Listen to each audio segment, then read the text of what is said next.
قال الله تبارك وتعالى قد افلح المؤمنون. حقیقی کامیاب کون ہے اس کائنات کے اندر؟ اصل کامیابی کس کے پاس ہے؟ مومن، جس کو اللہ تعالیٰ ایمان کی توفیق دے، جو مومنوں کی فہرست میں آ جائے، وہ حقیقی کامیاب ہے. کیونکہ ایمان یہ جہنم سے نجات اور جنت میں داخلے کا سبب ہے. اللہ تعالیٰ نے فرمایا فَمَنْ زُحْزِحَ عَنِ النَّارِ وَأُدْخِلَ الْجَنَّةَ فَقَدْ فَازَ. جو جہنم سے بچا لیا جائے اور جنت میں داخل کر دیا جائے وہ سب سے بڑا کامیاب ہے. کامیاب اصل وہ ہے جس کے پاس ایمان جیسی عظیم دولت ہے. تو مومن کون لوگ ہیں؟ مومن کی اور کیا پہچان ہے اور کیا علامت ہے وہ یہاں بیان ہوئی ہے. چنانچہ اللہ تعالیٰ نے مومنوں کی پہچان اور علامتیں ذکر کرتے ہوئے کہا الذین هم فی صلاتهم خاشعون، جو اپنی نمازوں میں خشوع اور خضوع برقرار رکھتے ہیں. ایسا نہیں ہوتا کہ وہ نماز پڑھتے ہیں اور نماز کی حالت میں ان کے ذہن میں گھر کے سودے کا خیال ہو، ان کے ذہن میں دکان کے حساب و کتاب چل رہا ہو، ان کے دماغ میں ان کے اپنے مسائل، ان کے ذاتی مسائل اور مشکلات، اس بارے میں وہ سوچ اور بچار رہے ہوں، دنیا کے مختلف معاملات میں غور و فکر کر رہے ہوں، لیکن جب نماز کا جو اصل مقصد ہے اس سے وہ غافل ہے. اللہ تبارک و تعالیٰ کی ذکر اور اللہ تبارک و تعالیٰ کی یاد سے وہ غافل ہے. ایسوں کے بارے میں اللہ تعالیٰ نے کہا جو خشوع و خضوع اختیار کرتے ہیں کہ وہ اصلی ایمان والے ہیں. الذین هم علی صلاتهم الذین هم فی صلاتهم خاشعون، پہلی پہچان. دوسری والذین هم عن اللغو معرضون، لغو اور فضول باتوں سے وہ اعراض کرتے ہیں. لغو اور فضول باتوں میں وہ اپنے اوقات کو، وہ اپنے ٹائمز کو، اپنے زندگی کے لمحات کو برباد نہیں کرتے، ضائع نہیں کرتے، بلکہ ایک ایک لمحے کو وہ اہم سمجھتے ہیں. چنانچہ اللہ تعالیٰ نے ایک اور مقام پر کہا کہ وَإِذَا خَاطَبَهُمُ الْجَاهِلُونَ قَالُوا سَلَامًا، جب نادانوں کے پاس سے اور جاہلوں کے پاس سے ان کا گزر ہوتا تو وہ سلام کرتے ہوئے گزر جاتے، وہاں پر بیٹھ کر ان سے زبان درازی نہیں کرتے، ان سے گفتگو کر کے ان کے فضول کی گفتگو میں اپنے وقت کو برباد اور ضائع نہیں کرتے. یہ ایمان کی صفت ہے کہ جب انسان کسی سے غیر ضروری گفتگو کرتا ہے تو غیر ضروری گفتگو میں، بات چیت میں کچھ ایسی باتیں بھی نکل کر آتی ہیں جو اس کے دل کو تکلیف دینے والی ہوتی ہے. نتیجہ کیا ہوتا ہے؟ اختلاف، لڑائی جھگڑا، بحث مباحثہ، ناراضگیاں. تو یہ سب نوبت آنا ہی نہیں چاہیے. تو اسی لیے کہا کہ والذین هم عن اللغو معرضون، جب جنتی جنت میں جنت سے جھانک کر دیکھیں گے جہنمیوں کو تو ان میں کچھ ان کے اپنے پہچان والے بھی ہوں گے. ان سے جہنم میں جانے کا سبب پوچھیں گے تو بتائیں گے کہ ہم فضول بات چیت میں وقت برباد کیا کرتے تھے، غیر ضروری گفتگو میں ٹائم پاس کیا کرتے تھے. نتیجہ یہ ہوا کہ آج ہم یہاں پر اس مقام پر آ پہنچے. تو اہل ایمان کی صفت ہے وہ کہ اپنے زندگی کے اوقات کو ضائع نہیں کرتے، برباد نہیں کرتے. اور کیا ہے؟ والذین هم للزکاة فاعلون، زکات جو ان کے اوپر فرض ہوتی ہے وہ زکات کی ادائیگی جو اصل اس کے مستحقین ہیں ان کی طرف وہ کرتے ہیں، انہیں وہ ادا کرتے ہیں، انہیں وہ پہنچاتے ہیں. والذین هم لفروجهم حافظون، اپنی شرمگاہوں کی حفاظت کرتے ہیں. درمیان میں کچھ بات اللہ نے ذکر کیا، اس کے بعد آگے کہا والذین هم لاماناتهم وعهدهم راعون، جو اپنی امانتیں، جو ان کے پاس امانتیں رکھی جاتی وہ، یا جو عہد ان سے لیے جاتے ہیں وہ اپنے عہد اور اپنی امانتوں کی جو پاسداری کرتے ہیں، ان کی حفاظت کرتے ہیں. اور والذین هم علی صلاتهم یحافظون، اور جو نمازوں کی پابندی کرتے ہیں. اوپر خشوع اور خضوع سے متعلق گفتگو کی تھی کہ وہ نمازوں میں خشوع اور خضوع اختیار کرتے ہیں، یعنی جب نماز کے لیے کھڑے ہوتے ہیں تو ان کا ذہن پوری طرح سے اللہ تعالیٰ کی طرف ہوتا ہے، ایسا نہیں کہ وہ ادھر ادھر چلے جاتے ہوں. اور یہاں پر ہے نمازوں کی پابندی کرتے ہیں، نمازوں کا اہتمام کرتے ہیں. ایسا نہیں ہوتا نماز کا وقت ہو گیا، اذان سنائی دے گی، یعنی اذان کی آواز سنائی دے چکی ہے اور اس کے بعد بھی انہیں دکان میں کسٹمر نظر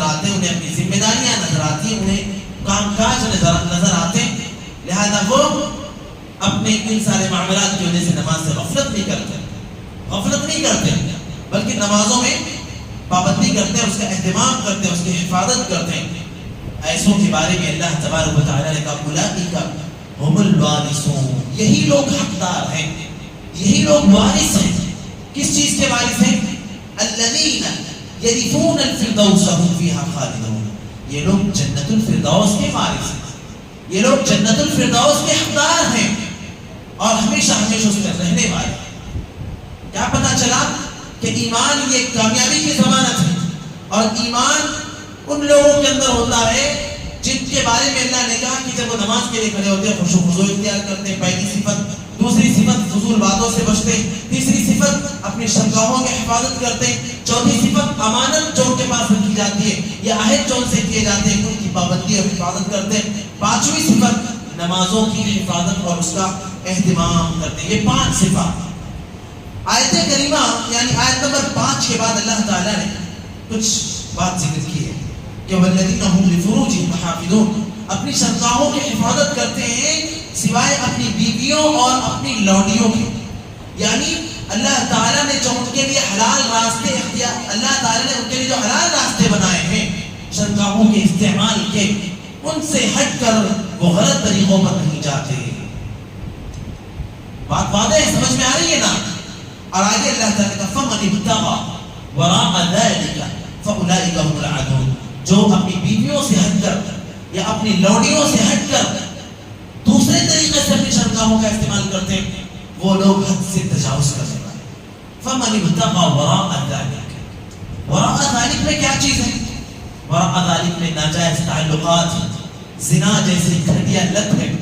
اسی طریقے سے وراء ذالک میں ہر وہ طریقہ جس کے ذریعے سے انسان اپنی شہوت اور اپنی خواہش کو پوری کرنے کی کوشش کرے، خواہ وہ یعنی موجودہ وقت میں اپنے ہاتھ کا استعمال کر کے ہو یا اسی طریقے سے اپنے سوشل میڈیا پر جا کر غلط سائٹس پر ناجائز اور غلط قسم کی ویڈیوز دیکھ کر غلط تعلقات کا، غلط معاملات کا معاملہ ہو، یہ سب کے سب اس میں شامل ہے۔ فَمَنِ ابْتَغَى وَرَاءَ ذَلِكَ، اور اسی میں ایک اور اہم معاملہ بھی ہے جو قوم لوط کی صفت تھی، جو قوم لوط کی عادت تھی، جسے کہتے ہیں ہوموسیکس، جسے کہتے ہیں مرد سے تعلقات قائم کرے نعوذ باللہ، اور عورت سے تعلقات قائم کرے نعوذ باللہ۔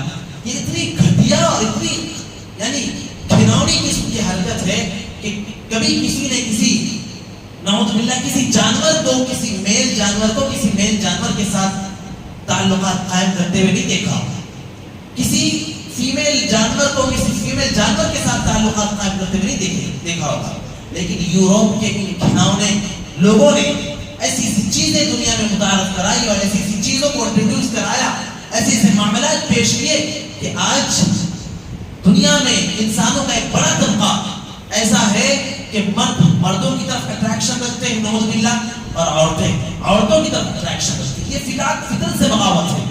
اللہ تعالیٰ نے جو نیچر دیا ہے یہ اس نیچر سے بغاوت ہے، یہ اس فطرت سے بغاوت ہے، اور ان معاملات کی وجہ سے دنیا میں نت نئے امراض اور بیماریاں جنم لیتی ہیں۔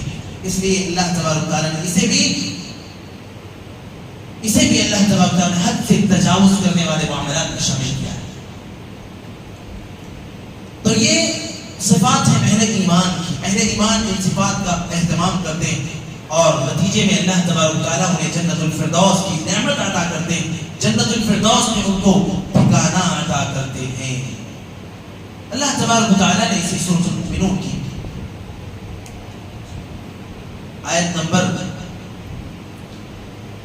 43 میں اللہ تعالیٰ نے کہا ما تسبق من امت اجلها وما یستأخرون، کسی کا بھی مقرر وقت جو ہے نا وہ نہ ہی جو اللہ نے مقرر کیا ہے اس سے ایک لمحہ پہلے آتا ہے اور نہ ہی اس سے ایک لمحہ بعد میں آتا ہے۔ یعنی اللہ تعالیٰ نے کب کسے موت آنی ہے، کہاں کسے موت آنی ہے، کس کی زندگی کا خاتمہ کس پل ہونا ہے، اس کائنات کے وجود سے بہت پہلے اللہ تعالیٰ نے سب کچھ مقرر کر دیا اور لکھ دیا ہے۔ اور اب اللہ تعالیٰ کے لکھے ہوئے کے مطابق نہ ایک پل پہلے کسی کو موت آنی ہے، نہ ہی ایک پل بعد میں کسی کو موت آنی ہے۔ تو ہم اور آپ میں سے کوئی اپنی اصلاح کے لیے، اپنی سدھار کے لیے اپنے بڑھاپے کے وقت کا انتظار نہ کریں کہ بڑھاپا آئے گا تب ہم گاڑی رکھ لیں گے، بڑھاپا آ جائے گا تب ہم نمازوں کی پابندی کر لیں گے۔ جب ہم اپنی کمپنی سے یا اپنی جاب سے ہم جب ریٹائرمنٹ لے لیں گے تب ہم مسجد سے جڑ جائیں گے اور 5 وقت کی نمازوں کے ساتھ تہجد کی نمازیں 6 وقت کی نمازوں کا اہتمام کرنے لگیں گے۔ کیا پتا ہے وہ وقت آئے نہ آئے۔ کئی بار ایسا ہوتا ہے اصلاح کے لیے نوجوان سے کوئی بات کہی جاتی ہے تو کہتے ہیں کہ مول صاحب ٹھیک ہے، ابھی تو جوانی کی عمر ہے، ابھی تو ایسے ہی بس چلنے دو، پھر ایک وقت آئے گا ہم ریٹائرمنٹ لیں گے، بڑھاپا آ جائے گا، بڑی بڑی گاڑیاں بھی رکھ لیں گے، ہم نمازوں کے لیے مسجد سے جڑ جائیں۔ لیکن کیا پتا بھائیو وہ وقت آئے نہ آئے کہ اللہ نے جو وقت مقرر کیا اس سے نہ آگے نہ پیچھے، وہ اسی وقت موت آئی۔ چنانچہ اس حوالے سے ایک واقعہ میں ذکر کروں، ہمارے ہی ایک دور کے خاندان کا واقعہ ہے کہ گھر میں جو مرد ہوتے ہیں نا، مرد آرام کر رہے تھے، کسی وجہ سے وہ جاب پر نہیں گئے، کام پر نہیں گئے، وہ آرام کر رہے ہیں، دن کا وقت تھا۔ اتفاق سے اس دن گھر میں کوئی مہمان آ گئے، مہمان آئے تو گھر والوں نے انہیں سوتے ہوئے انسان کو اٹھایا اور کہا کہ مہمان آئے، مہمان کے لیے کچھ لے آئے۔ ہوتا ہے واضح سی بات ہے، مہمان آتے تو کچھ باہر سے مہمان کی ضیافت کے لیے لایا جاتا ہے۔ تو سوتا ہوا انسان جو اپنی نیند کی قربانی دے کر اٹھ کر گیا، اپنے گھر کے دروازے سے قدم نکالا، لبے سڑک بالکل روڈ سے ملا ہوا اس کا گھر تھا، ایسے قدم نکالا اور تیز رفتار آنے والی گاڑی نے ٹھوکر ماری اور اسی وقت آن دا اسپاٹ اسی وقت وہ موت آ گئی، انتقال کر گیا۔ سوتا ہوا انسان بیڈ روم میں آرام کر رہا تھا، گھر والوں نے اس سوتے ہوئے انسان کو اٹھا کر اس کی موت کے باہر، اس کی موت آنے والی تھی اور اس کی موت کی طرف اس کو اٹھا کر بھیج دیا۔ اللہ نے بہانہ بنایا، اللہ تعالیٰ نے بہانہ مقرر کیا کہ مہمان آئیں گے، مہمان کی وجہ سے گھر والے مہمان کی ضیافت کے لیے کچھ لانے کے لیے اس کو اٹھا کر باہر بھیجیں گے، تب باہر جب جائے گئے تب جا کر اس کو اس کی ملاقات اس کی موت سے۔ تو اللہ تعالیٰ نے جس کے لیے جو مقرر کیا ہے اس کے اسی وقت میں، نہ ایک پل پہلے نہ ایک پل بعد میں، اسی وقت میں اللہ تعالیٰ اس کو موت عطا کرتے ہیں۔ یہ بات ہمیشہ ذہن میں رکھنی ہے۔ اور پھر ابن عمر کے اس قول کو بھی یاد رکھنا ہے جس میں انہوں نے کہا کہ اذا اصبحت فلا تنتظر المساء واذا امسيت فلا تنتظر الصباح، صبح کا وقت ہو تو شام کا انتظار نہ کرو اور شام کا وقت ہو تو صبح کا انتظار نہ کرو۔ انسان کی زندگی کا ہر پل بڑا اہم ہے، نہ جانے کب کیا ہو اس کے ساتھ، ہم اور آپ نہیں جانتے۔ اللہ نے اس کو پردے خفا میں رکھا، چھپا کر رکھا، ہمیں بتایا نہیں ہے کہ انسان کو پتہ چل جائے کہ فلاں دن میری موت آنی ہے تو جیسے جیسے وہ اپنی موت کے قریب آئے گا ویسے ویسے اس کی زندگی، وہ شاید اپنی زندگی کو سدھار کی طرف لیتا آئے گا۔ لیکن اللہ تبارک و تعالیٰ نے آزمانے کے لیے بندوں کو یہ ساری چیزیں پردے خفا میں چھپا کر رکھا۔ بس ہم ہمیشہ اپنے آپ کو ایک سدھرے ہوئے انسان کی طرح، ایک اچھے انسان کی طرح زندگی گزارنے کی کوشش کریں تاکہ اللہ تعالیٰ کا فرمان کے اوپر صادر آ جائے کہ وَلَا تَمُوتُنَّ إِلَّا وَأَنْتُمْ مُسْلِمُونَ، کہ جب تم موت پاؤ، جب تمہاری موت آئے، جب تم وفات پاؤ تو حالت ایمان میں تمہاری وفات ہو، حالت ایمان میں تمہیں موت آئے۔ جی ہاں، آخری لمحہ بڑا اہم ہوتا ہے جسے حسن خاتمہ کہتے ہیں، جسے اچھا خاتمہ کہتے ہیں۔ اگر حسن خاتمہ رہا تب تو کامیاب، اور اگر زندگی بھر اچھے عمل کرتے رہے، آخری پل میں ہمارا خاتمہ اچھے عمل پر نہیں ہوا، برے کام پر ہوا، آخری لمحے ہماری زبان سے اللہ کے لیے کوئی غلط بات بھی نکل گئی تو شاید اس کی وجہ سے اللہ تعالیٰ کے پاس ہمارا خاتمہ بڑا خطرناک، اللہ تعالیٰ کے پاس ہمارا انجام بڑا خطرناک ہے۔ اللہ تبارک و تعالیٰ نے آیت نمبر 99 اور 100 میں اللہ تبارک و تعالیٰ نے ذکر کیا کہ حتی اذا جاء احدهم الموت قال رب ارجعون، ابھی میں نے جو آیت کریمہ ذکر کی نا اسی سے جڑا ہوا معاملہ ہے کہ موت کا کسی کو پتہ نہیں ہے، اور اچانک سے موت آ جائے پھر کیا ہوگا بندے کا؟ اللہ تبارک و تعالیٰ کے پاس جب وہ حساب و کتاب کے لیے کھڑا ہوگا تب اسے احساس ہوگا کہ کاش میں زندگی میں ایک اچھا انسان ہوتا، کاش میں نے زندگی میں برائیاں نہ کی ہوتی، اللہ کی نافرمانیاں نہ کی ہوتی، اللہ اس کے رسول کی اطاعت میں زندگی گزاری ہوتی۔ لیکن اب پچھتائے کیا ہو جب چڑیا چگ گئی کھیت، پچھتانے سے بعد میں کچھ نہیں ہونے والا، اب کفے افسوس کرنے سے کچھ بھی ہونے والا نہیں ہے۔ اللہ تبارک و تعالیٰ سے بندہ کہے گا اللہ تبارک تعالیٰ سے بندہ کہے گا لعلی اعمل صالحا فیما ترکت، اللہ میں نے بہت سے نیک اعمال دنیا میں کرنا میں چھوڑ دیا، بھول گیا، غفلت کی نظر ہو گئی میری زندگی، میں نے غفلت میں اپنی زندگی گزار دی ہے، پروردگار تو مجھے دوبارہ سے بھیج دے، تو مجھے دوبارہ سے۔ قال حتى اذا جاء احدهم الموت، جب ان میں سے کسی کو موت آتی ہے تو پروردگار کے پاس جانے کے بعد وہ کہتا ہے رب ارجعون، پروردگار بس تو اب مجھے دوبارہ سے دنیا میں بھیج، کیوں دنیا میں دوبارہ بھیج دے؟ لعلی اعمل صالحا فیما ترکت، تاکہ مجھ سے جو اچھے کام کرنا میں بھول گیا، جو مجھ سے کام چھٹ گئے، میں اب وہ اچھے کام کروں، لعلی اعمل صالحا فیما ترکت۔ اللہ کہیں گے کلا، ہرگز نہیں، یہ تو بس تم کہہ رہے ہو یہ بات، اگر زندگی ہم دے بھی دیں تو دنیا میں جانے کے بعد پھر تم اپنے وعدے کو بھول جاؤ گے، اس لیے ضرورت نہیں ہے۔ اس لیے میرے بھائیوں، وہ وقت آنے سے پہلے، اس افسوس کے لمحے کے آنے سے پہلے، اس اللہ سے سفارش کے لمحے سے آنے سے پہلے ابھی ہم ایک اچھے انسان کی طرح اپنی زندگی کو گزار لیں، ایک اچھے انسان کی زندگی اللہ تبارک تعالیٰ کی رضا کے ساتھ اللہ ہم اپنی زندگی کو گزار لیں، تاکہ ہمیں وہ پل نہ آئے، وہ لمحہ نہ آئے کہ ہمیں افسوس کرنا پڑے۔ اللہ نے ایک اور پیغام دیا ہے اسی سورۃ النور کے اندر، سورۃ النور کے اندر اللہ تبارک تعالیٰ نے پیغام دیا ہے کہ قل للمؤمنین یغضوا من ابصارهم ويحفظوا فروجهم ذلك ازکى لهم ان اللہ خبیر بما یصنعون۔ اللہ نے کہا کہ مومن مردوں کو چاہیے کہ وہ اپنی نظروں کو پست رکھیں، وہ اپنی نظروں کو نیچی رکھیں۔ نظروں کو نیچی رکھنے سے کیا ہوگا؟ ان کی شرمگاہوں کی حفاظت ہوگی۔ نظروں سے شرمگاہوں کا تعلق کیا ہے؟ یہ پیغام اللہ نے مردوں کو بھی دیا ہے، وَقُلْ لِلْمُؤْمِنَاتِ يَغْضُضْنَ مِنْ أَبْصَارِهِنَّ وَيَحْفَظْنَ فُرُوجَهُنَّ۔ مومن عورتوں کو بھی یہ پیغام اللہ نے دیا ہے کہ مومنہ عورتیں انہیں چاہیے کہ وہ اپنی نظروں کو نیچی رکھیں، اس سے ہوگا یہ کہ وہ اپنی نظروں کو نیچی رکھ کر اپنی شرمگاہوں کی حفاظت کریں۔ ہوتا یہ ہے کہ جب ایک اجنبی مرد کی نظر ایک اجنبی عورت سے ملتی ہے تو شیطان درمیان میں دخل انداز ہو کر دونوں کو ایک دوسرے سے قریب کرتا ہے اور ایک بڑے ہی گھناؤنے اور غلط نتیجے تک پہنچانے کی کوشش کرتا ہے۔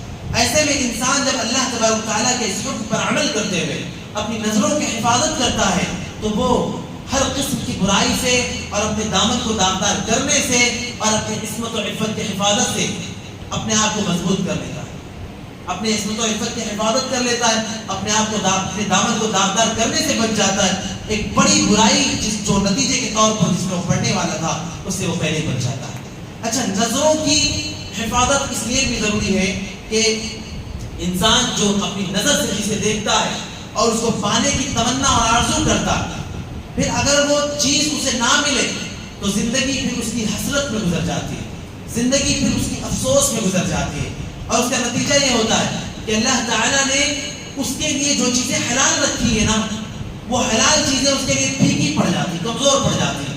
اسی لیے کہتے ہیں کہ مرد و عورت میں محبت، شوہر و بیوی میں حقیقی محبت اس وقت تک برقرار رہتی ہے جب مرد اپنی نظروں پر کنٹرول کر لے اور عورت اپنی زبان پر کنٹرول کر لے۔ یہ جو دونوں طرف سے یہ معاملہ ہو تو رشتے بڑے اچھے چلتے ہیں، پھر معاملات خراب نہیں ہوتے، رشتہ داریوں میں روڑے نہیں لگتے۔ جو ہر دن آئے دن طلاق اور خلع کے جو واقعات پیش آ رہے ہیں نا، ان کے پیچھے کیا معاملات؟ ان میں سے بڑے اسباب یہ بھی ہیں کہ مرد راہ چلتے ہوئے اپنی بیوی ساتھ میں، لیکن اس کی نظریں ادھر ادھر جا رہی ہیں، نتیجہ یہ ہوتا ہے کہ اس کی بیوی کو ناراضگی ہوتی ہے، ناراض ہوتی ہے، اور پھر گھر کے معاملات اور تعلقات خراب ہوتے ہیں، ایک ایک چیز میں اس کی جھلک نظر آتی ہے۔ نتیجہ یہ ہوتا ہے کہ شوہر کو بیوی خوش نہیں کر پا رہی، بیوی کو شوہر راضی نہیں رکھ پا رہا، اور باہر ایک دوسرے سے پھر الوداع ہونے، الگ ہونے کے معاملات پیش آ جاتے ہیں۔ واللہ المستعان علی ذلک۔ اس لیے ان سب چیزوں کا انجام، ان سب چیزوں کا آغاز ہوتا ہے نظر سے۔ نظر کی حفاظت کر لے، ان ساری چیزوں پر لگام لگ جائے گا۔ نظر پر حفاظت نہ ہوئی تو بہت سارے معاملات انسان کی زندگی میں آنے والے ہیں۔ اللہ تعالیٰ ہم سب کو اپنی نظروں کی حفاظت کی توفیق عطا فرما دے۔ یا آمین۔ ہم سب کو کتاب اللہ اور سنت رسول پر عمل کرنے کی توفیق عطا فرما دے۔ اپنے دامن کو پاک رکھنے اور اپنے دامن کی حفاظت کرنے کی توفیق عطا فرما دے۔ اللہ کے کلام اور رسول اللہ کے فرمان پر عمل کی توفیق عطا فرما دے۔ سبحانک اللہم و بحمدک، اشہد ان لا الہ الا انت، استغفرک و اتوب الیک۔